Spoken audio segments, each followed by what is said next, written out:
गरीब बच्ची रोज स्कूल के बाहर खड़ी रहती थी। एक दिन टीचर ने अंदर बुलाया। फिर जो हुआ, इंसानियत की आंखें नम हो गईं। दोस्तों, यह घटना मध्य प्रदेश के एक छोटे कस्बे की है। कस्बे की तंग गलियों में एक पुरानी झोपड़ी में रहती थी एक मासूम बच्ची, राधिका। उसकी उम्र बस 10 साल थी, लेकिन आंखों में सपने अनगिनत थे। सपना था पढ़ लिखकर अपनी जिंदगी को नया रंग देने का, अपने परिवार का सहारा बनने का। हर सुबह जब कस्बे के बच्चे साफ सुथरी यूनिफॉर्म पहनकर बैग लटकाए स्कूल की ओर निकलते, राधिका भी अपने बिखरे बालों और फटे कपड़ों में उसी स्कूल के गेट तक पहुंचती। लेकिन फर्क सिर्फ इतना था कि उन बच्चों के पास फीस, किताबें और बैग थे, और राधिका के पास सिर्फ सपनों से भरी आंखें। वह रोज गेट पर खड़ी होकर बच्चों को क्लासरूम में जाते देखती। कभी किसी बच्चे की कॉपी में झांक लेती, कभी किसी टीचर की आवाज सुनकर खो जाती। उसकी आंखें बार बार सवाल करतीं, क्या मैं कभी स्कूल की बेंच पर बैठ पाऊंगी? राधिका का घर बेहद गरीब था। पिता राजू एक दिहाड़ी मजदूर थे और मां सरिता दूसरों के घरों में झाड़ू पोछा करती। कई बार घर में खाना न होता तो मां भूखी रहकर राधिका को रोटी खिलाती। लेकिन स्कूल की फीस और किताबों का खर्च कहां से आता?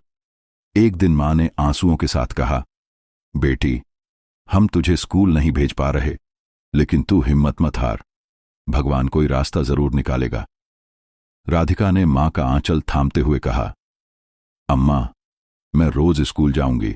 जब तक भगवान मुझे मौका न दें, मैं दूर से ही पढ़ाई का सपना देखूंगी। और यही उसकी दिनचर्या बन गई। हर सुबह वह स्कूल के गेट पर खड़ी होकर घंटी बजने का इंतजार करती, फिर छुट्टी होने तक वहीं पत्थर पर बैठी रहती। दूसरे बच्चे क्लास में पढ़ते, वह दूर से देखती। छुट्टी की घंटी बजते ही बच्चे भागते हुए बाहर आते और राधिका धीरे धीरे अपनी झोपड़ी लौट जाती। लेकिन दोस्तों, इंसानियत कब जाग जाए कोई नहीं जानता। स्कूल के एक टीचर, विमल सर, कई दिनों से उस बच्ची को गेट पर खड़े देख रहे थे। पहले उन्हें लगा कि शायद वह किसी को लेने आती होगी, लेकिन धीरे धीरे समझ आया कि यह बच्ची पढ़ना चाहती है। उसकी आंखों में किताबों की प्यास साफ दिख रही थी। एक दिन छुट्टी के बाद जब सारे बच्चे घर चले गए, विमल सर ने गार्ड से कहा, उस छोटी बच्ची को अंदर बुलाओ, मैं उससे बात करना चाहता हूं। राधिका पहले तो डर गई। उसे लगा कि कहीं डांट न पड़ जाए कि रोज गेट पर क्यों खड़ी रहती है, लेकिन हिम्मत जुटाकर वह अंदर चली गई। सर ने उसके पास बैठकर पूछा, बेटी, तुम रोज गेट पर क्यों खड़ी रहती हो? राधिका ने झिझकते हुए कहा, सर, मुझे भी पढ़ना है, लेकिन अम्मा कहती हैं कि फीस के लिए पैसे नहीं हैं। यह सुनते ही विमल सर की आंखें भर आईं। उन्होंने राधिका के सिर पर हाथ फेरते हुए कहा, बेटी, अब से तू गेट पर नहीं खड़ेगी, कल से तू यहीं क्लासरूम में बाकी बच्चों के साथ पढ़ेगी। दोस्तों, उस पल राधिका की आंखों से आंसू छलक पड़े। उसकी मासूम मुस्कान देखकर वहां मौजूद कुछ स्टाफ के गले भी भर आए। वह बच्ची जो महीनों से स्कूल को बाहर से देखती थी, अब उसे अंदर बैठने का हक मिलने वाला था। लेकिन दोस्तों, असली कहानी अब शुरू होती है, क्योंकि आगे जो हुआ उसने पूरे समाज को इंसानियत का पाठ पढ़ाया।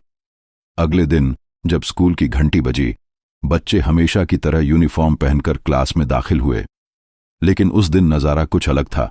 गेट पर खड़ी रहने वाली राधिका पहली बार क्लासरूम में कदम रख रही थी। उसके पास न बैग था, न कॉपी किताबें, न यूनिफॉर्म, लेकिन चेहरे पर ऐसी चमक थी मानो उसने पूरी दुनिया जीत ली हो। उसकी आंखों में सपनों की ऐसी रोशनी थी कि बाकी बच्चे भी हैरान रह गए। विमल सर ने उसे आगे की बेंच पर बैठाया और मुस्कुराकर कहा, बेटी, अब तू हर दिन यहीं बैठेगी। पढ़ाई सबका हक है और तुझे भी यह हक मिलेगा। लेकिन दोस्तों, कहानी इतनी आसान नहीं थी। जब राधिका क्लास में बैठी तो कुछ बच्चों ने फुसफुसाकर कहा, यह तो गरीब लड़की है, इसके पास किताबें तक नहीं, हमारे साथ कैसे पढ़ेगी? कुछ बच्चे हंस पड़े। यह सुनकर राधिका का सिर झुक गया। उसकी आंखों में आंसू आ गए। तभी विमल सर ने डांट कर कहा, चुप रहो सब, ये बच्ची तुम सबसे ज्यादा बहादुर है। तुम सबके पास सब कुछ है, लेकिन इसके पास कुछ नहीं। फिर भी यह रोज गेट पर खड़ी होकर पढ़ाई का सपना देखती रही। आज से यह हमारी सबसे खास छात्रा होगी। बच्चे चुप हो गए और राधिका की ओर देखने लगे। उसके चेहरे पर डर अब भी था, लेकिन सर की बातों ने उसे हिम्मत दी। अब सवाल था किताबों, कॉपी और यूनिफॉर्म का। राधिका के पास तो कुछ भी नहीं था। तभी छुट्टी के बाद विमल सर ने उसे पास बुलाकर कहा, बेटी चिंता मत कर, कल से तुझे सब कुछ मिलेगा। अगले दिन विमल सर अपने घर से नया बैग, किताबें और कॉपी लाए। अपनी जेब से पैसे खर्च कर उन्होंने राधिका के लिए यूनिफॉर्म खरीदा। जब राधिका ने पहली बार वह यूनिफॉर्म पहनी तो उसकी खुशी का ठिकाना न रहा। वह बार बार खुद को शीशे में देख रही थी, जैसे उसे दुनिया की सबसे बड़ी दौलत मिल गई हो। दोस्तों, अब राधिका हर दिन स्कूल आती, सबसे आगे बैठती और मन लगाकर पढ़ती। वह सवाल पूछने में कभी नहीं हिचकिचाती थी। उसकी लगन देखकर न सिर्फ टीचर बल्कि बाकी बच्चे भी उसका सम्मान करने लगे। एक दिन विमल सर ने क्लास में कहा, देखो बच्चों, जिंदगी में अमीरी गरीबी से बड़ा कुछ नहीं होता, बड़ा होता है इरादा। अगर इरादा मजबूत हो तो हालात हार मान लेते हैं। राधिका यह सुनकर और प्रेरित हुई। उसने सोचा, अगर सर ने मुझे सहारा दिया है तो मुझे पढ़ाई में इतना अच्छा करना होगा कि सबको गर्व हो। लेकिन दोस्तों, यह कहानी सिर्फ एक बच्ची की नहीं, बल्कि इंसानियत के उस सबक की है जो पूरे समाज को सीखना चाहिए। विमल सर ने साबित कर दिया कि असली शिक्षक वही है जो सिर्फ किताबें नहीं पढ़ाता, बल्कि किसी का भविष्य संवारने के लिए अपना दिल खोल देता है। धीरे धीरे कस्बे में चर्चा फैलने लगी। वह गरीब बच्ची जो गेट पर खड़ी रहती थी, अब क्लास में पढ़ रही थी। लोग हैरान थे और कईयों को अपनी सोच पर शर्मिंदगी भी होने लगी। राधिका की मेहनत रंग लाने लगी। वह बच्ची जो कभी स्कूल के गेट पर खड़ी होकर दूसरों को पढ़ते देखती थी, अब उसी क्लास में सबसे आगे बैठकर सबको पीछे छोड़ रही थी। सालाना परीक्षा के नतीजे आए तो पूरे कस्बे में हलचल मच गई। राधिका ने पूरे स्कूल में पहली रैंक हासिल की थी। विमल सर की आंखों में गर्व के आंसू थे। उन्होंने क्लास में कहा, देखो बच्चों, यही है मेहनत की ताकत। हालात चाहे कितने भी कठिन हों, अगर लगन सच्ची हो तो सफलता जरूर मिलती है। समय बीतता गया। राधिका इंटर तक पहुंची। उसकी मेहनत और लगन देखकर समाज का नजरिया भी बदलने लगा। जो लोग कभी उसकी मां को ताने मारते थे, वहीं अब कहते, तेरी बेटी तो कमाल है, लगता है एक दिन बहुत बड़ा करेगी। मां की आंखों में गर्व था, लेकिन दिल में हमेशा विमल सर के लिए दुआएं थीं। वह सोचती, अगर यह सर न होते तो मेरी बेटी का सपना आज भी गेट पर अटका होता। इंटर के बाद राधिका ने बीए किया और फिर उसके सपनों ने नई उड़ान भरी। अब उसका लक्ष्य था यूपीएससी। एक मजदूर की बेटी जिसने कभी स्कूल की चौखट पार करने के लिए तरस खाया था, अब देश की सबसे कठिन परीक्षा की तैयारी में जुट गई। रात से सुबह तक वह किताबों में डूबी रहती। कभी बिजली चली जाती तो लालटेन की रोशनी में पढ़ती, कभी भूख लगती तो पानी पीकर सो जाती। लेकिन उसके इरादे कभी नहीं डगमगाए। विमल सर रिटायरमेंट के करीब थे, लेकिन वे राधिका से कहते, बेटी याद रख, यूपीएससी सिर्फ एक परीक्षा नहीं, धैर्य और संस्कारों की कसौटी भी है। अगर तुझमें ये दोनों हैं तो कोई तुझे रोक नहीं सकता। और दोस्तों, वह दिन भी आया जब यूपीएससी का नतीजा निकला। पूरे कस्बे में खुशी की लहर दौड़ गई। राधिका ने यूपीएससी पास कर लिया था और उसे एसडीएम, सब डिविजनल मैजिस्ट्रेट की पोस्टिंग मिली। उसकी मां रो पड़ी और बोली, बेटी, आज तेरे पिता की आत्मा भी गर्व कर रही होगी। तूने हमारी गरीबी को मात देकर हमारी इज्जत को आसमान तक पहुंचा दिया। कस्बे वाले तालियां बजाकर कहते, देखो, वही बच्ची जो कभी स्कूल के गेट पर खड़ी रहती थी, आज अफसर बन गई। राधिका अब गांव-गांव जाकर लोगों की समस्याएं सुनती, गरीबों की मदद करती और हमेशा कहती, मैं भी कभी भूखी प्यासी गेट पर खड़ी थी, इसलिए मैं हर उस इंसान की आवाज सुनूंगी जिसकी आवाज समाज दबा देता है। लेकिन दोस्तों, असली कहानी अभी बाकी थी, क्योंकि जिस स्कूल से यह सफर शुरू हुआ था, वह स्कूल एक दिन राधिका की जिंदगी का सबसे बड़ा मंच बनने वाला था। समय जैसे पंख लगाकर उड़ गया था। गरीब मजदूर की बेटी, जिसने कभी स्कूल के बाहर खड़े होकर किताबों को तरसते हुए देखा था, अब एसडीएम बन चुकी थी। कस्बे से लेकर शहर तक उसका नाम सम्मान से लिया जाता था। लोग कहते थे, राधिका सिर्फ अपने लिए नहीं, पूरे समाज के लिए प्रेरणा है। इसी बीच एक दिन उसके पुराने स्कूल से एक खास निमंत्रण आया। पत्र में लिखा था, हमारे स्कूल का वार्षिक समारोह है, और इस बार हमारी बेटी राधिका को मुख्य अतिथि के रूप में आमंत्रित किया जा रहा है। राधिका का दिल जैसे थम सा गया। वही स्कूल जहां उसने पहली बार किताब को छुआ था, जहां उसके सपनों को पंख मिले थे। उसकी आंखों में बरसों पुराने दृश्य घूमने लगे।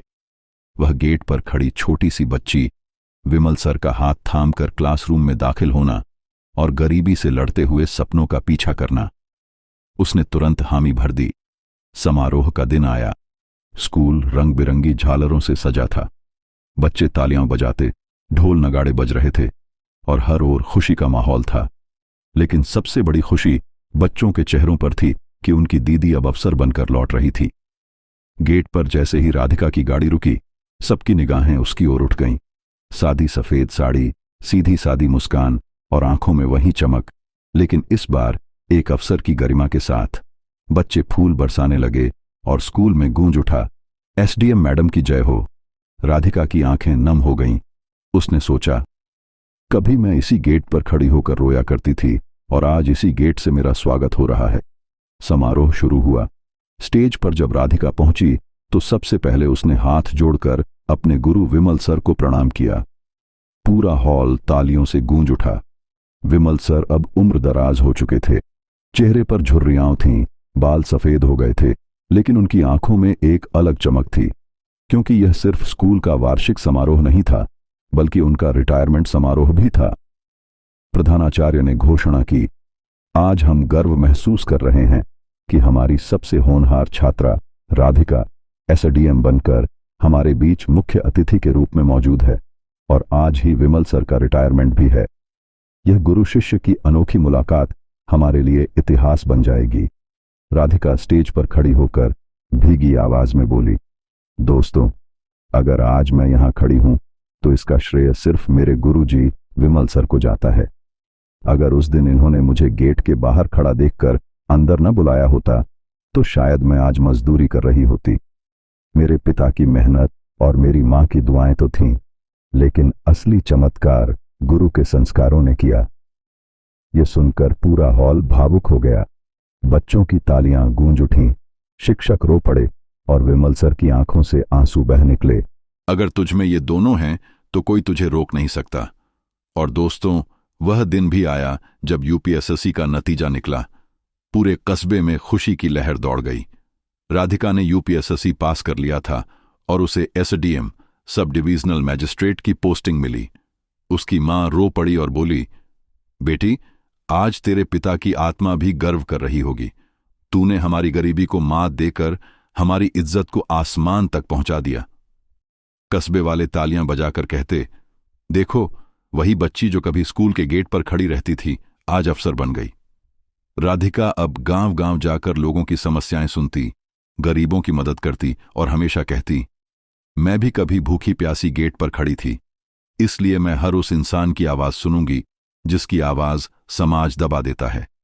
लेकिन दोस्तों, असली कहानी अभी बाकी थी, क्योंकि जिस स्कूल से यह सफर शुरू हुआ था, वह स्कूल एक दिन राधिका की जिंदगी का सबसे बड़ा मंच बनने वाला था। समय जैसे पंख लगाकर उड़ गया था। गरीब मजदूर की बेटी, जिसने कभी स्कूल के बाहर खड़े होकर किताबों को तरसते हुए देखा था, अब एसडीएम बन चुकी थी। कस्बे से लेकर शहर तक उसका नाम सम्मान से लिया जाता था।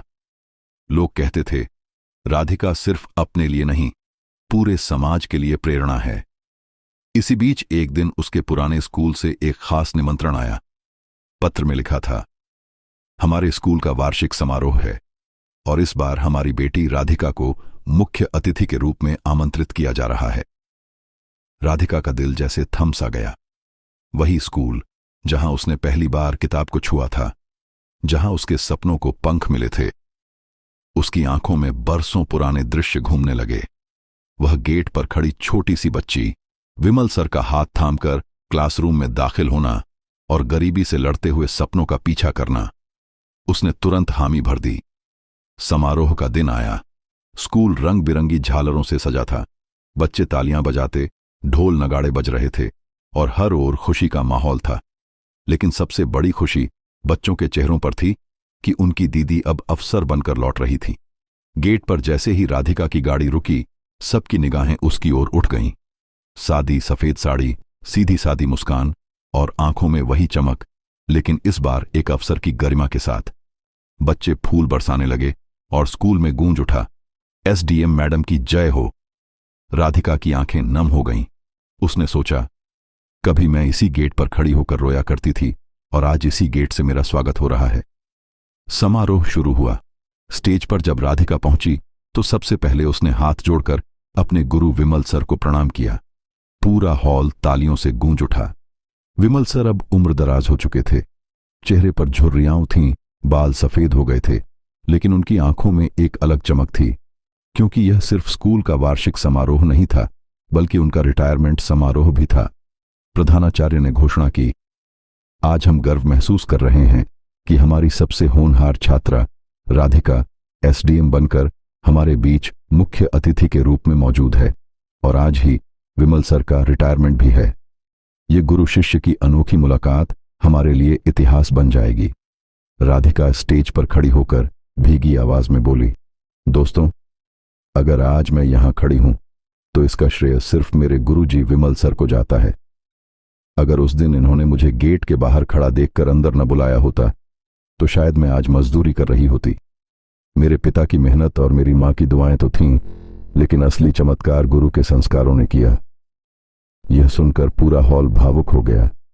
बच्चों की तालियां गूंज उठीं, शिक्षक रो पड़े और विमल सर की आंखों से आंसू बह निकले। विमल सर उठे और राधिका को गले लगाकर बोले, बेटी, आज मेरा रिटायरमेंट है, लेकिन तेरे जैसे शिष्यों की सफलता ही मेरी सबसे बड़ी उपलब्धि है। अब मुझे लगता है कि मेरी पूरी जिंदगी सफल हो गई। दोनों गुरु शिष्य की यह झलक देखकर वहां मौजूद हर इंसान की आंखें नम हो गईं। तालियों की गड़गड़ाहट थमने का नाम नहीं ले रही थी। लोग फुसफुसाने लगे, यही है असली शिक्षा का मतलब, यही है संस्कारों की ताकत। राधिका ने माइक थामते हुए अपनी बात आगे बढ़ाई। दोस्तों, लोग कहते हैं कि मेहनत इंसान को आगे ले जाती है, लेकिन मैं मानती हूं कि मेहनत के साथ साथ अगर गुरु का मार्गदर्शन और माता पिता का आशीर्वाद मिल जाए तो दुनिया की कोई ताकत आपको रोक नहीं सकती। आज अगर मैं यहां खड़ी हूं तो इसलिए नहीं कि मैं बहुत होशियार थी, बल्कि इसलिए कि मेरे गुरुजी ने मुझे इंसानियत का पहला सबक दिया। हर बच्चे को शिक्षा का अधिकार है, चाहे वह गरीब हो या अमीर। विमल सर मुस्कुराए। उन्होंने कांपती आवाज में कहा, बेटी, तूने मेरा नाम रोशन कर दिया, अब मुझे और कुछ नहीं चाहिए। जब तू रोज स्कूल के बाहर खड़ी रहती थी, तेरी आंखों में जो प्यास मैंने देखी थी वही मुझे अंदर तक झकझोर गई थी। मुझे लगा कि अगर इस बच्ची का सपना टूट गया तो मेरी शिक्षा अधूरी रह जाएगी, और आज देख, तू मेरे सपनों से भी बड़ी बन गई। राधिका आंसुओं को रोक न पाई। वह नीचे उतरकर सर के पैरों में झुकी और बोली, गुरुजी, आप हमेशा मेरे लिए भगवान से बढ़कर रहेंगे। अगर आपने उस दिन मुझे अंदर न बुलाया होता तो शायद मैं आज किसी फैक्ट्री में मजदूरी कर रही होती। समारोह के दौरान छोटी छोटी बच्चियां राधिका को फूल भेंट कर रही थीं। उनकी मासूम आंखों में एक नई चमक थी। वे कह रही थीं, हम भी राधिका दीदी जैसी बनेंगी। राधिका ने बच्चों की ओर देखते हुए कहा, बेटियों, कभी अपने सपने छोटे मत करना। हालात चाहे कितने कठिन हों, अगर तुम ठान लो तो कोई सपना अधूरा नहीं रहता। और याद रखना, शिक्षा सिर्फ किताबों तक सीमित नहीं है। शिक्षा का असली मतलब है संस्कार और इंसानियत। फिर प्रिंसिपल ने विमल सर को शॉल और सम्मान पत्र देकर विदाई दी। पूरा हॉल तालियों से गूंज उठा। उस पल विमल सर का चेहरा संतोष से दमक रहा था। उन्होंने राधिका का हाथ पकड़कर कहा, आज से तू ही मेरी सबसे बड़ी पहचान है। जब लोग तुझे देखेंगे तो कहेंगे कि यह विमल का शिष्य है। यही मेरे जीवन का सबसे बड़ा पुरस्कार है। राधिका ने सर को गले लगाया। उसने सबके सामने घोषणा की, मैं आज जो भी हूं उसका श्रेय अपने गुरु को देती हूं। इसलिए मैं अपने पहले वेतन का एक हिस्सा हमेशा स्कूल को दान करूंगी, ताकि कोई भी बच्चा गरीबी के कारण पढ़ाई से वंचित न रहे। पूरा माहौल तालियों, भावनाओं और गर्व से भर गया। उस दिन कस्बे वालों ने समझा कि असली अफसर वो नहीं जो कुर्सी पर बैठता है, बल्कि वो है जो अपने संस्कारों और रिश्तों को याद रखता है। समारोह खत्म होते होते सूरज ढलने लगा था। स्कूल के मैदान में खड़े होकर राधिका ने आसमान की ओर देखा और धीरे से कहा, पापा, मम्मी, आपके सपने पूरे हो गए, और गुरुजी, आपका दिया संस्कार मैं कभी नहीं भूलूंगी। उसकी आंखों से आंसू बहे, लेकिन इस बार ये आंसू हार के नहीं, बल्कि जीत और संतोष के थे। दोस्तों, यह कहानी हमें सिखाती है कि गरीबी इंसान को रोक नहीं सकती, अगर उसके पास मेहनत, संस्कार और गुरु का आशीर्वाद हो। असली इज्जत किसी पद या दौलत से नहीं, बल्कि इंसानियत और रिश्तों को निभाने से मिलती है। लेकिन दोस्तों, राधिका की कहानी यहीं रुकती नहीं, क्योंकि अब वह अपने कस्बे में बदलाव लाने की ठान चुकी थी। वह स्कूल जहां उसने अपने सपनों को पंख लगते देखा, अब वहां और बच्चों के सपनों को उड़ान देने की जिम्मेदारी उसकी थी। क्या राधिका अपने कस्बे के हर गरीब बच्चे को शिक्षा का मौका दे पाएगी? क्या वह अपने गुरु के संस्कारों को पूरे समाज तक फैला पाएगी? यह कहानी अभी खत्म नहीं हुई है। राधिका की कहानी उस समारोह के बाद और गहरी होने वाली थी। स्कूल के मैदान में खड़े होकर जब उसने आसमान की ओर देखा, तो उसकी आंखों में न सिर्फ अपने सपनों की जीत थी, बल्कि एक नया संकल्प भी जन्म ले रहा था। वह जानती थी कि उसकी सफलता सिर्फ उसकी नहीं, बल्कि उन तमाम बच्चों की उम्मीद थी जो आज भी स्कूल के गेट के बाहर खड़े होकर पढ़ाई का सपना देखते हैं। राधिका ने ठान लिया कि वह अपने कस्बे में हर उस बच्चे के लिए एक नया रास्ता बनाएगी, जिसके पास किताबें नहीं, लेकिन सपने बेशुमार हैं। लेकिन दोस्तों, यह सफर इतना आसान नहीं था। एक नया तूफान राधिका के सामने आने वाला था, जो न सिर्फ उसकी हिम्मत की परीक्षा लेगा, बल्कि पूरे कस्बे को एक नई राह दिखाएगा। राधिका ने एसडीएम के तौर पर अपने कर्तव्यों को पूरी शिद्दत से निभाना शुरू किया। वह गांव-गांव जाती, गरीबों की समस्याएं सुनती और हर उस आवाज को बुलंद करती जो समाज की भीड़ में दब जाती थी। उसने अपने पहले वेतन का एक हिस्सा स्कूल को दान करने का वादा किया था, और वह इसे निभाने में जुट गई। उसने स्कूल के प्रिंसिपल से बात की और एक योजना बनाई कि गरीब बच्चों के लिए मुफ्त किताबें, यूनिफॉर्म और स्कॉलरशिप की व्यवस्था की जाए। विमल सर, जो अब रिटायर हो चुके थे, लेकिन स्कूल के बच्चों के लिए हमेशा प्रेरणा बने रहते थे, इस विचार से बेहद खुश हुए। उन्होंने कहा, राधिका, तूने मेरे सपने को और बड़ा कर दिया। अगर तू इस कस्बे के हर बच्चे को स्कूल की बेंच तक ला सके, तो यह मेरे लिए सबसे बड़ा सम्मान होगा। लेकिन दोस्तों, हर अच्छे काम के रास्ते में रुकावटें आती हैं। राधिका की इस योजना की खबर कस्बे में आग की तरह फैली। कुछ लोग उसकी तारीफ करने लगे, लेकिन कुछ ऐसे भी थे जिन्हें यह बात पसंद नहीं आई। कस्बे के एक प्रभावशाली व्यक्ति, रमेश सेठ, जो स्थानीय स्कूलों के लिए फंडिंग और जमीन के सौदों में बड़ा रोल रखते थे, को राधिका की यह पहल खटकने लगी। रमेश सेठ का मानना था कि स्कूलों में सिर्फ उन बच्चों को पढ़ना चाहिए जो फीस दे सकें। वह अक्सर कहते, पढ़ाई लिखाई अमीरों का हक है, गरीबों को मजदूरी करनी चाहिए, न कि स्कूल की बेंच घिसनी चाहिए।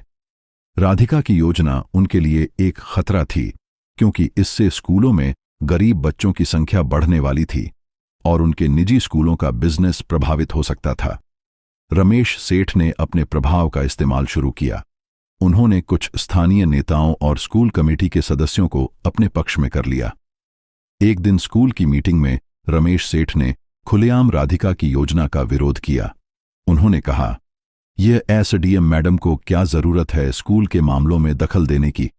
गरीब बच्चों को मुफ्त पढ़ाई देंगे तो स्कूल का खर्चा कौन उठाएगा? यह सब दिखावा है। राधिका, जो उस मीटिंग में मौजूद थी, ने शांत लेकिन दृढ़ आवाज में जवाब दिया, सेठ जी, शिक्षा कोई बिजनेस नहीं है, यह हर बच्चे का हक है। अगर हम आज इन बच्चों को पढ़ने का मौका नहीं देंगे, तो कल ये बच्चे समाज का बोझ बन जाएंगे। मैं अपने वेतन से शुरुआत कर रही हूं और सरकारी योजनाओं से फंड लाकर इस काम को और बड़ा करूंगी। रमेश सेठ का चेहरा गुस्से से लाल हो गया। उन्होंने तंज कसते हुए कहा, देखिए मैडम, आप नई नई अफसर बनी हैं, आपको क्या पता कस्बे की राजनीति? यहां सब कुछ नियमों से नहीं, रसूख से चलता है। राधिका ने मुस्कुराकर जवाब दिया, सेठ जी, मैंने गेट पर खड़े होकर सपने देखे हैं, मुझे रसूख का नहीं, इरादों का वजन पता है।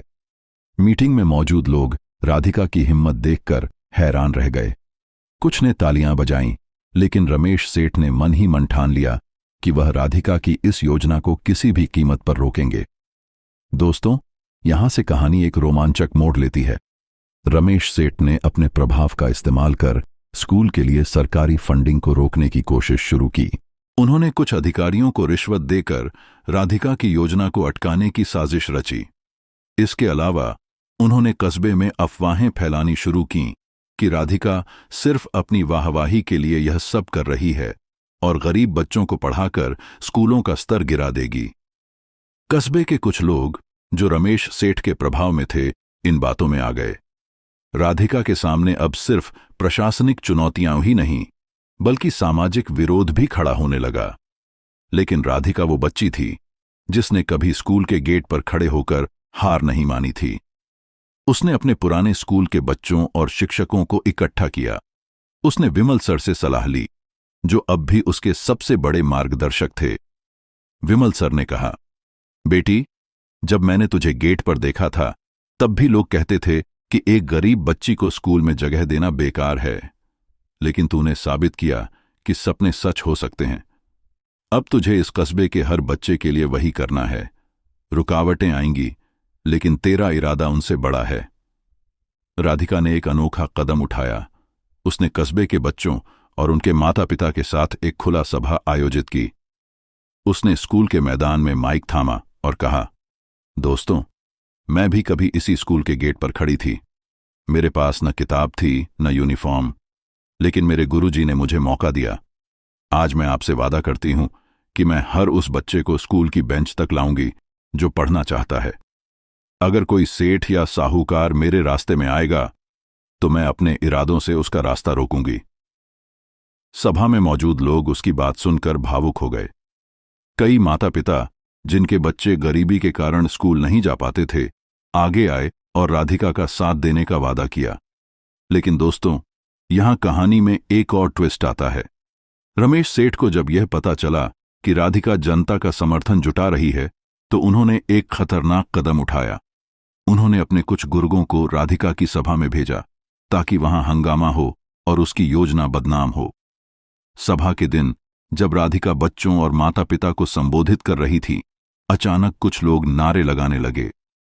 उन्होंने राधिका पर आरोप लगाए कि वह सरकारी पैसे का दुरुपयोग कर रही है। भीड़ में अफरा तफरी मच गई। कुछ लोग डर गए और बच्चे रोने लगे। राधिका ने हिम्मत नहीं हारी।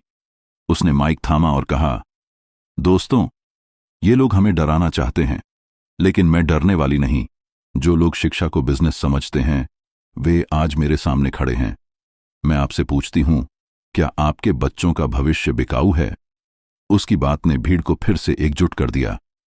लोग नारे लगाने लगे, राधिका मैडम जिंदाबाद, शिक्षा हमारा हक है। तभी सभा में एक अप्रत्याशित मेहमान की एंट्री हुई। वह कोई और नहीं बल्कि विमल सर थे। रिटायरमेंट के बाद भी वे राधिका का हौसला बढ़ाने आए थे। उन्होंने माइक लिया और कहा, मैंने इस बच्ची को गेट पर खड़े देखा था। उसकी आंखों में जो सपने थे, वही आज इस कस्बे के हर बच्चे की आंखों में हैं। रमेश सेठ, तुम चाहे जितनी साजिश रच लो, लेकिन सपनों को कोई नहीं रोक सकता। उनकी बात सुनकर भीड़ में जोश भर गया। रमेश सेठ के गुर्गे चुपचाप वहां से खिसक गए। लेकिन दोस्तों, यह जीत सिर्फ एक दिन की थी। रमेश सेठ ने हार नहीं मानी थी। उसने अब एक और चाल चली। उसने जिला प्रशासन के कुछ भ्रष्ट अधिकारियों को अपने पक्ष में कर लिया और राधिका के खिलाफ एक शिकायत दर्ज कर दी। शिकायत में कहा गया कि राधिका सरकारी ताकत का दुरुपयोग कर रही है और स्कूलों में अवैध तरीके से फंड्स का इस्तेमाल कर रही है। राधिका को एक नोटिस मिला जिसमें उसे जिला कलेक्टर के सामने पेश होने को कहा गया। यह खबर कस्बे में फैल गई और लोग चिंतित हो गए। राधिका की मां ने आंसुओं के साथ कहा, बेटी, तूने किसी का बुरा नहीं किया, फिर ये लोग तेरे पीछे क्यों पड़े हैं? राधिका ने मां को गले लगाया और कहा, अम्मा, जब मैं गेट पर खड़ी थी तब भी लोग मुझ पर हंसते थे, लेकिन गुरुजी ने मुझे सिखाया कि सच्चाई और इरादे हमेशा जीतते हैं। मैं हार नहीं मानूंगी। उसने विमल सर से सलाह ली और फिर अपने दस्तावेज और योजनाएं तैयार कीं। वह कलेक्टर के सामने पेश होने की तैयारी में जुट गई। लेकिन दोस्तों, यहां कहानी और रोमांचक हो जाती है। कलेक्टर के ऑफिस में जब राधिका पहुंची तो उसे पता चला कि रमेश सेठ ने न सिर्फ शिकायत दर्ज की थी बल्कि एक बड़ा खुलासा करने की धमकी दी थी। उसने दावा किया कि राधिका के पास कोई सबूत नहीं है कि वह स्कूल के लिए फंड्स का सही इस्तेमाल कर रही है। राधिका ने कलेक्टर के सामने अपनी बात रखी। उसने बताया कि उसने अपने वेतन से स्कूल को दान दिया और सरकारी योजनाओं के तहत फंड्स के लिए आवेदन किया है। उसने बच्चों की तस्वीरें और उनके माता पिता के हस्ताक्षर दिखाए जो उसकी योजना का समर्थन करते थे। कलेक्टर प्रभावित हुए, लेकिन उन्होंने कहा, राधिका, तुम्हारा इरादा नेक है, लेकिन रमेश सेठ के पास ऊंचे कनेक्शन हैं। तुम्हें और मजबूत सबूत चाहिए, वरना यह मामला और उलझ सकता है। राधिका को एक नया रास्ता खोजना था। उसने फैसला किया कि वह कस्बे के लोगों को और एकजुट करेगी। उसने एक नया अभियान शुरू किया, हर बच्चा स्कूल जाए। इस अभियान में उसने स्कूल के बच्चों को शामिल किया। बच्चों ने पोस्टर बनाए, नारे लिखे और कस्बे में रैलियां निकालीं। राधिका ने सोशल मीडिया का सहारा लिया और अपनी कहानी को दुनिया तक पहुंचाया। उसने एक वीडियो बनाया जिसमें उसने बताया कि कैसे वह गेट पर खड़ी थी और कैसे विमल सर ने उसका जीवन बदला। उसने अपील की कि हर बच्चे को शिक्षा का हक मिलना चाहिए। यह वीडियो वायरल हो गया। कस्बे से लेकर शहर तक लोग राधिका के समर्थन में उतर आए। सोशल मीडिया पर ऑन राधिका के सपने ट्रेंड करने लगा। बड़े बड़े अखबारों ने उसकी कहानी छापी। रमेश सेठ के लिए अब दबाव बढ़ने लगा। लेकिन दोस्तों, यहां कहानी एक और रोमांचक मोड़ लेती है। रमेश सेठ ने एक आखिरी दांव खेला। उसने राधिका के खिलाफ एक और साजिश रची। उसने कस्बे के एक पुराने स्कूल की जमीन को अपने नाम करवाने की कोशिश शुरू की, जिसमें राधिका की योजना के तहत गरीब बच्चों के लिए नया क्लासरूम बनना था। राधिका को जब यह पता चला तो वह हैरान रह गई। ये वही स्कूल था जहां उसने अपने सपनों की शुरुआत की थी। वह जमीन न सिर्फ स्कूल की थी बल्कि कस्बे के हर उस बच्चे के सपनों का प्रतीक थी जो पढ़ना चाहता था। राधिका ने फैसला किया कि वह इस साजिश को किसी भी कीमत पर नाकाम करेगी। उसने अपने पुराने दोस्तों, स्कूल के शिक्षकों और कस्बे के लोगों को इकट्ठा किया। उसने विमल सर से कहा, गुरुजी, यह स्कूल मेरी जिंदगी का आधार है। मैं इसे बचाने के लिए सब कुछ करूंगी। विमल सर ने उसका कंधा थपथपाया और कहा, बेटी, ये लड़ाई सिर्फ तुम्हारी नहीं, हर उस बच्चे की है जो सपने देखता है। तू अकेली नहीं है। राधिका ने एक नया प्लान बनाया। उसने जिला प्रशासन को पत्र लिखा जिसमें स्कूल की जमीन को बचाने की मांग की। उसने लोगों को एकजुट किया और एक बड़ा आंदोलन शुरू करने की तैयारी की। लेकिन दोस्तों, क्या राधिका रमेश सेठ की साजिश को रोक पाएगी? क्या वह स्कूल की जमीन बचा पाएगी, जो न सिर्फ उसका अतीत था बल्कि कस्बे के बच्चों का भविष्य भी था? क्या वह अपने गुरु के संस्कारों को और मजबूत कर पाएगी, या रमेश सेठ का रसूख उसकी राह में रोड़ा बन जाएगा? यह कहानी अभी खत्म नहीं हुई है। राधिका का संकल्प अब सिर्फ उसका अपना नहीं था, यह उन तमाम बच्चों की उम्मीद बन चुका था जो स्कूल के गेट के बाहर खड़े होकर पढ़ाई का सपना देखते थे। स्कूल की जमीन को बचाने की उसकी लड़ाई अब कस्बे में एक आंदोलन का रूप ले रही थी। रमेश सेठ की साजिश ने राधिका के सामने एक ऐसी चुनौती खड़ी कर दी थी जो न सिर्फ उसके इरादों की बल्कि पूरे कस्बे की एकता की परीक्षा लेने वाली थी। लेकिन दोस्तों, यह कहानी अब एक नए और रोमांचक मोड़ पर पहुंचने वाली थी, जहां राधिका को न सिर्फ रमेश सेठ से बल्कि अपने अतीत के कुछ अनछुए सच्चों से भी सामना करना था। राधिका ने स्कूल की जमीन को बचाने के लिए एक बड़ा आंदोलन शुरू करने का फैसला किया। उसने कस्बे के लोगों को एकजुट करने के लिए रैलियां निकालीं, पोस्टर बनवाए और सोशल मीडिया पर अपनी आवाज को और बुलंद किया। उसका वायरल वीडियो, जिसमें उसने अपनी गेट पर खड़े होने की कहानी सुनाई थी, अब देश के कोने कोने में पहुंच चुका था। लोग राधिका के सपने के साथ अपनी कहानियां साझा कर रहे थे। कुछ ने लिखा कि कैसे उनके गांव में भी बच्चे स्कूल से वंचित हैं, तो कुछ ने राधिका को एक नई प्रेरणा बताया। इस समर्थन ने राधिका का हौसला और बढ़ाया, लेकिन साथ ही रमेश सेठ का गुस्सा भी। रमेश सेठ अब और आक्रामक हो गया था। उसने अपने कनेक्शनों का इस्तेमाल कर जिला प्रशासन पर दबाव डाला। स्कूल की जमीन को लेकर एक पुराना दस्तावेज सामने लाया गया, जिसमें दावा किया गया कि वह जमीन कभी रमेश सेठ के दादाजी की थी और स्कूल ने उसे अवैध रूप से हासिल किया था। यह दस्तावेज कितना सच्चा था यह तो बाद में पता चलना था, लेकिन इसने राधिका की योजना को और उलझा दिया। कलेक्टर ने राधिका को बुलाकर कहा, राधिका, तुम्हारा मकसद नेक है, लेकिन यह दस्तावेज मामला गंभीर कर रहा है। अगर यह साबित हो गया कि जमीन रमेश सेठ की है तो स्कूल का नया क्लासरूम बनना मुश्किल हो जाएगा। राधिका के लिए यह खबर एक झटके की तरह थी। वह स्कूल जहां उसने अपने सपनों की नींव रखी थी अब खतरे में था। उसने विमल सर से बात की। विमल सर ने शांत स्वर में कहा, बेटी, सच का रास्ता हमेशा कठिन होता है, लेकिन तूने तो गरीबी को हराया है। यह सेठ क्या चीज है? हमें उस दस्तावेज की सच्चाई पता करनी होगी। राधिका ने ठान लिया कि वह इस साजिश की जड़ तक जाएगी। उसने अपने कुछ पुराने स्कूल के दोस्तों को इकट्ठा किया जो अब कस्बे में अलग अलग काम कर रहे थे। उनमें से एक, अजय, एक स्थानीय पत्रकार बन चुका था। राधिका ने उससे कहा, अजय, तुम्हें इस दस्तावेज की पड़ताल करनी होगी।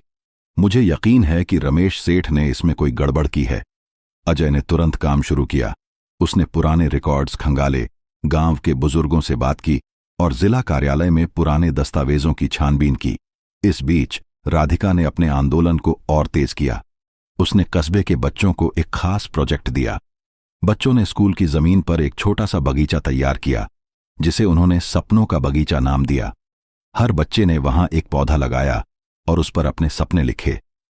एक बच्चे ने लिखा, मैं डॉक्टर बनूंगा, तो किसी ने लिखा, मैं इंजीनियर बनकर गांव में बिजली लाऊंगा। यह बगीचा कस्बे में चर्चा का विषय बन गया। लोग इसे देखने आते और राधिका के मिशन से प्रेरित होते। लेकिन दोस्तों, यहां कहानी में एक नया ट्विस्ट आता है। एक रात जब राधिका अपने दफ्तर में देर तक काम कर रही थी, उसे एक गुमनाम चिट्ठी मिली। चिट्ठी में लिखा था, राधिका, तुम बहुत आगे बढ़ गई हो, लेकिन कुछ राज ऐसे हैं जो तुम्हें नहीं पता। स्कूल की जमीन से जुड़ा एक सच तुम्हारे अपने अतीत से टकराएगा। अगर तुमने यह लड़ाई जारी रखी तो तुम्हारा सच सबके सामने आएगा। चिट्ठी में कोई नाम नहीं था, लेकिन राधिका समझ गई कि यह रमेश सेठ की चाल हो सकती है। फिर भी उसका दिल धड़कने लगा। मेरे अतीत का सच, क्या मतलब है इससे? उसने सोचा। राधिका का बचपन गरीबी में बीता था, लेकिन उसे कभी नहीं लगा कि उसमें कोई छिपा राज है। उसने चिट्ठी को विमल सर को दिखाया। विमल सर ने चिट्ठी पढ़ी और गंभीर हो गए।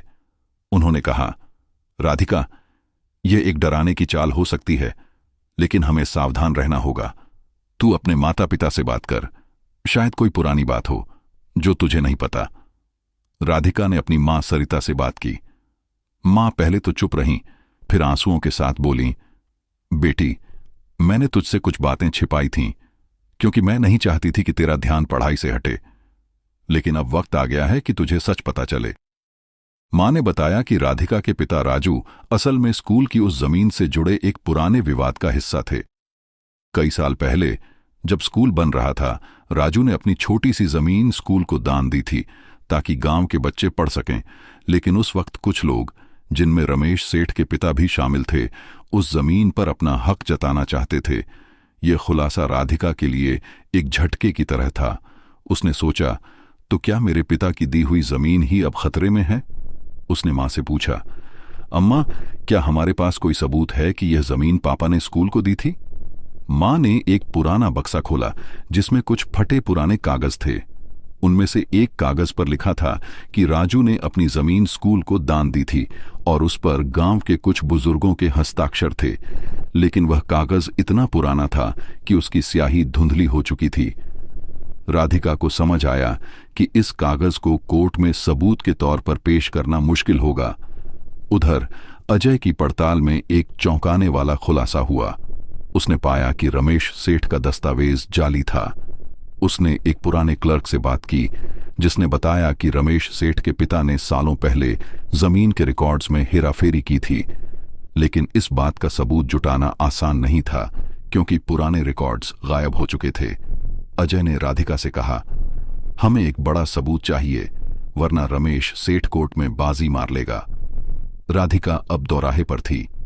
एक तरफ स्कूल की जमीन बचाने की जिम्मेदारी थी और दूसरी तरफ उसके अतीत का वह सच जो अब धीरे धीरे सामने आ रहा था। उसने फैसला किया कि वह इस लड़ाई को और बड़े स्तर पर ले जाएगी। उसने अपने सोशल मीडिया अभियान को और तेज किया। उसने एक नया वीडियो बनाया जिसमें उसने अपने पिता की कहानी साझा की, कैसे एक गरीब मजदूर ने अपनी जमीन स्कूल को दान दी थी ताकि गांव के बच्चे पढ़ सकें। उसने लोगों से अपील की कि वे उसके साथ इस लड़ाई में शामिल हों। इस वीडियो ने पूरे देश में हलचल मचा दी। कई बड़े पत्रकार और सामाजिक कार्यकर्ता राधिका के समर्थन में आ गए। एक राष्ट्रीय न्यूज चैनल ने राधिका की कहानी को कवर किया और कस्बे में पत्रकारों की भीड़ जमा हो गई। रमेश सेठ अब घबरा रहा था। उसने राधिका को एक गुप्त संदेश भेजा जिसमें लिखा था, मैडम, आप बहुत दूर चली गई हैं। अगर आप यह सब बंद कर दें तो मैं आपको एक बड़ा ऑफर दूंगा। राधिका ने वह संदेश विमल सर को दिखाया। विमल सर ने कहा, बेटी, यह डर का संदेश है। जो डर रहा है वह कमजोर है, तू रुकना नहीं। राधिका ने जवाब में रमेश सेठ को एक खुला पत्र लिखा जो उसने सोशल मीडिया पर पोस्ट किया। पत्र में उसने लिखा, सेठ जी, सिस्टीन चैपल, मैं शिक्षा को बिजनेस नहीं मानती। यह मेरे पिता की जमीन है और मैं इसे हर कीमत पर बचाऊंगी। आपका ऑफर मुझे नहीं चाहिए। मैं अपने कस्बे के बच्चों के सपनों के लिए लड़ रही हूं।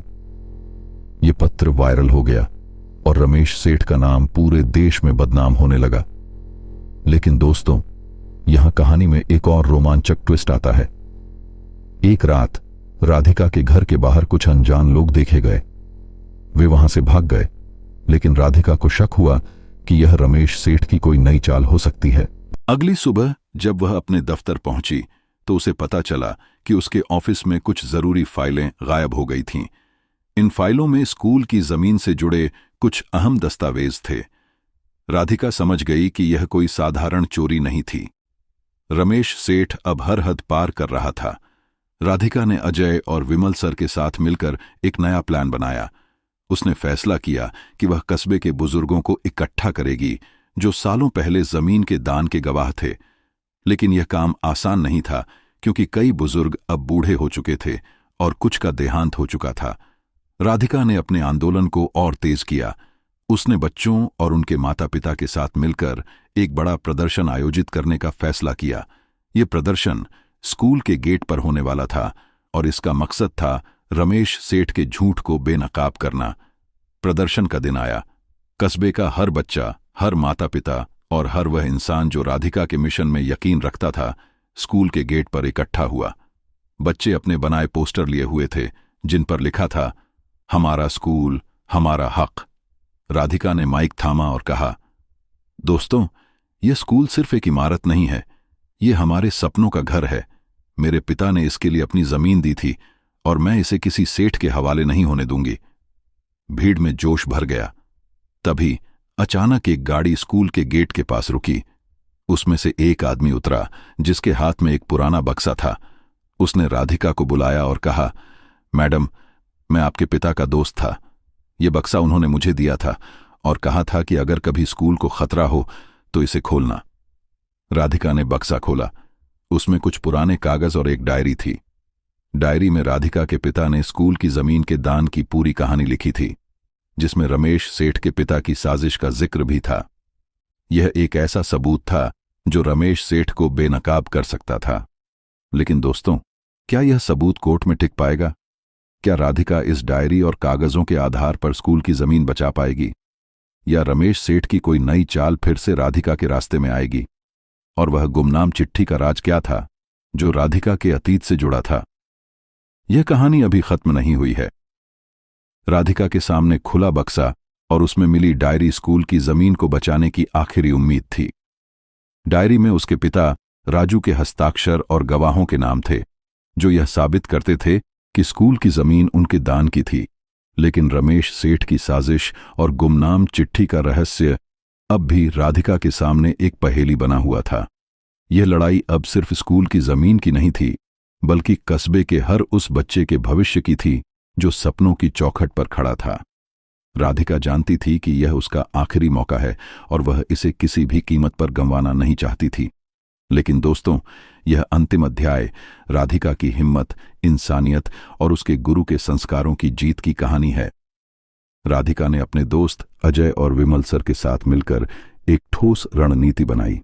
डायरी में लिखे गवाहों काशीराम और लक्ष्मीबाई को कोर्ट में पेश करने की तैयारी शुरू हुई। लेकिन रमेश सेठ ने एक और चाल चली। उसने कस्बे में अफवाह फैलाई कि राधिका अपने पिता की डायरी को जाली बनाकर कोर्ट में पेश कर रही है। कुछ लोग जो अभी भी रमेश सेठ के प्रभाव में थे, इस अफवाह पर यकीन करने लगे। राधिका को यह खबर मिली तो उसका दिल टूटा।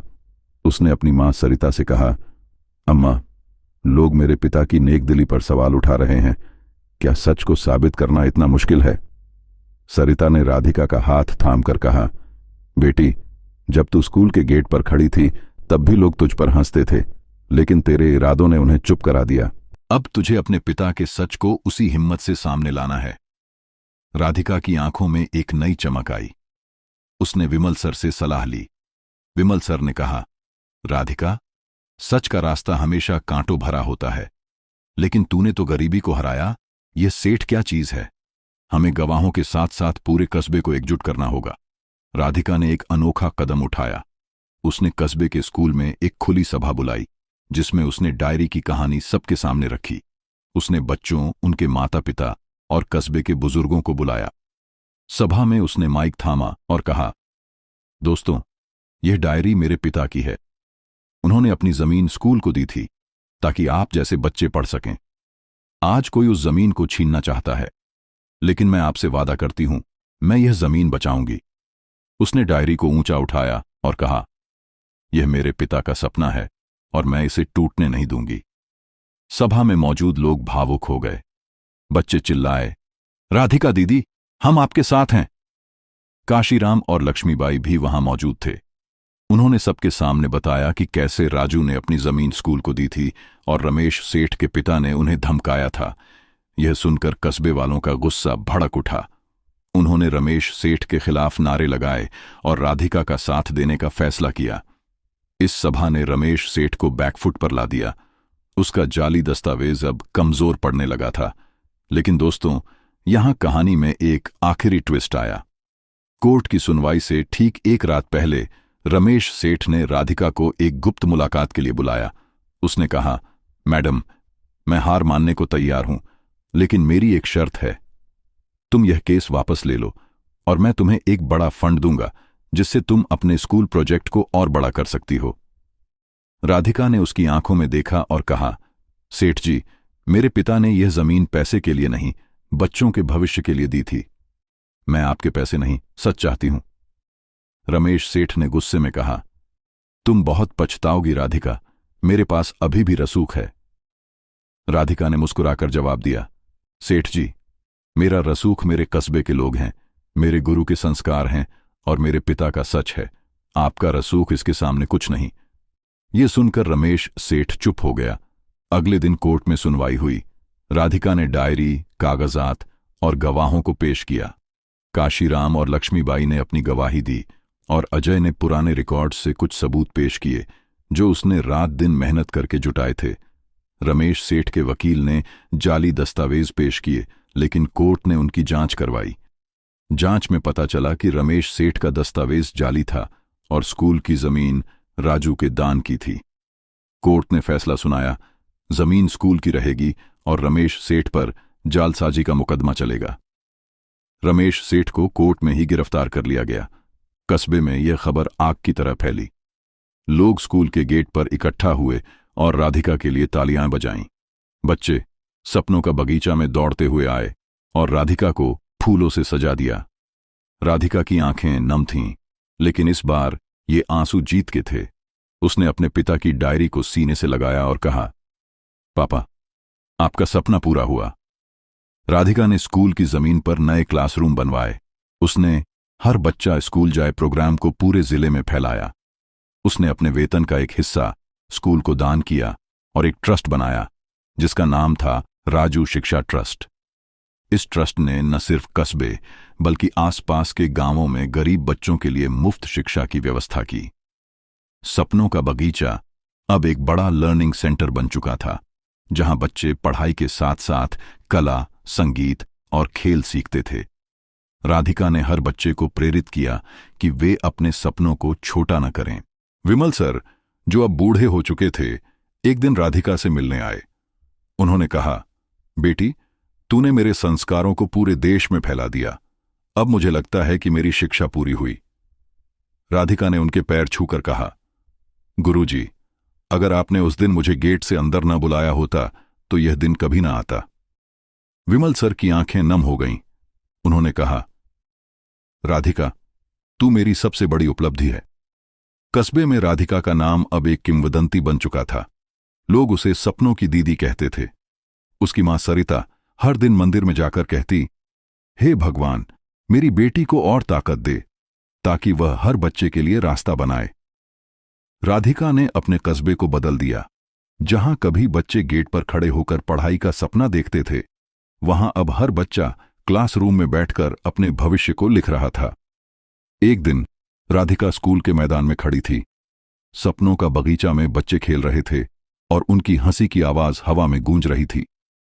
राधिका ने आसमान की ओर देखा और धीरे से कहा, पापा, अम्मा, गुरुजी, ये जीत आपकी है। मैंने सिर्फ आपके सपनों को पूरा किया। उसकी आंखों से आंसू बहे, लेकिन इस बार वे संतोष और गर्व के आंसू थे। राधिका की कहानी पूरे देश में फैल गई। स्कूलों में बच्चे उसकी कहानी पढ़ते और प्रेरित होते। राधिका अब सिर्फ एक एसडीएम नहीं थी, बल्कि एक ऐसी मिसाल थी जो साबित करती थी कि सपने हालातों से बड़े होते हैं। उसने सिखाया कि शिक्षा, इंसानियत और गुरु का आशीर्वाद किसी भी साजिश को हरा सकता है। सीख: राधिका की कहानी हमें बताती है कि कोई भी बाधा सपनों को रोक नहीं सकती, अगर आपके पास मेहनत, सच और गुरु का मार्गदर्शन हो। शिक्षा हर बच्चे का हक है और इसे कोई रसूख या साजिश छीन नहीं सकता। इंसानियत और रिश्तों की ताकत से बड़ा कोई धन नहीं। दोस्तों, अगर आपके जीवन में कोई ऐसा गुरु या प्रेरणा है जिसने आपके सपनों को पंख दिए, तो उनकी कहानी साझा करें, क्योंकि एक कहानी किसी और के लिए नया रास्ता बन सकती है। राधिका की तरह अपने सपनों की चौखट पार करें और दूसरों को भी प्रेरित करें। जय हिंद, जय भारत।